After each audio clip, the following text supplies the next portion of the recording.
ربك فضلك بفضله تمشي بحر وفوق بر، وعينك واسعة بنظرها تقطع حدة النظر. حجمك والجسد تسعفك انك تعبر النهر، وانا عن الجرف والاخر لو امشيها ظل شهر. ممكن ظهرك اللي يحملني حتى حس لي ظهر، واظهر ما خفيت عنك تصبح صاحب وظهر. حتى كون لك صديق تكون لي مستقر، تجمع بينا للمسافة الخل تعرفه بالسفر. راح اكون خليلك دوم وسمي لاعدائك يدر، يوم تقول اريدك يمي راح اكون اللي حضر. اني ماني اللي تسمع عني وكاذب الخبر، ما راح تندم بحياتك لو تعبرني هالنهر. واعرف ان وجودي فوقك راح يحسسك خطر، بس العقرب بحياته ما يوم صاحبه غدر. واصدق بالمشاعر اني مالي منك اي مفر، لو غدرتك يعني تغرق واغرق ينتهي القدر.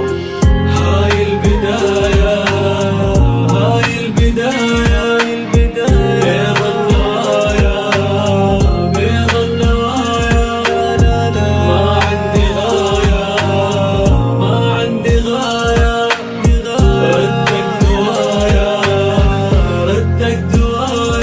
ربك فضلك بفضله تمشي باسرع القدم، تقدر بالسنين تعيش وبطنك خاوية بوهم. يعكس جسمك الظلام تحسه بالشهب نجم، عندك ما يدافع عنك لو عدوك الهجم. تلدغ صاحبك عدوك سمك ما فرز بسم، ما تميز بين حبيب وبين تكرهه تنتقم. يا مل الجرف يعبر ظهري ماشيك بألم، بس اتمنى لو حملتك ما اجازف الندم. انا اعرف انك طيب وادري احساسي لو علم، رغم الثمرة ضلع الشجرة بس خشبها هم سهم. رغم الداء تحس موتك لكن يمحي من نثم، والجروح اللي تطيب بكلمة ترجع تلجم. وهذا كله ما يهمني انا ساعد عند هم، بس عالظهر يخلي نعبر تصبح صاحب واهم. راح اكون خليلك دوم وانت دومي لي شهم، لكن بنص الطريق تغير كل شي وانهدم.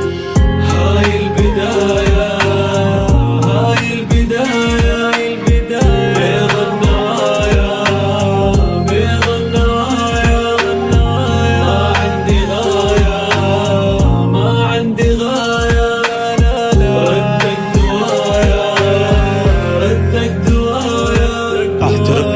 طيب واللي مثلك ينهزم، لو تموت تظل ضحية واسمك ما يظل اسم. ياما مثلك رد تكون واصبح صاحب القيم، لكن تنتصر طباعي وارجع لاسفل القمم. واني حاول الصلاح حد ما ماتت الهمم، يوم الرد تكون مظلوم نفسي تصبح الظلم. طعنا راح اغدرك وادري موتي موتك يرسم، بس بطبعي هالخيانة وما يغير طبع اسم. اعرف النهاية موت الطيب يفنى دون اثر، واللي طارد السحاب تحرمه شوفة القمر. واللي زرع طيب سمه راح يذوقه مو ثمر، واللي بالحطب يجود يخسر صحبة الشجر. انت مو بذاتك شرش ما تحاول ضد شر، انت قررت خيانة فعلك للأسف خسر. غدرك طبعك المشؤوم تبرر تبقى للقدر، والنهاية نموت لكن اسمي خلد النهار.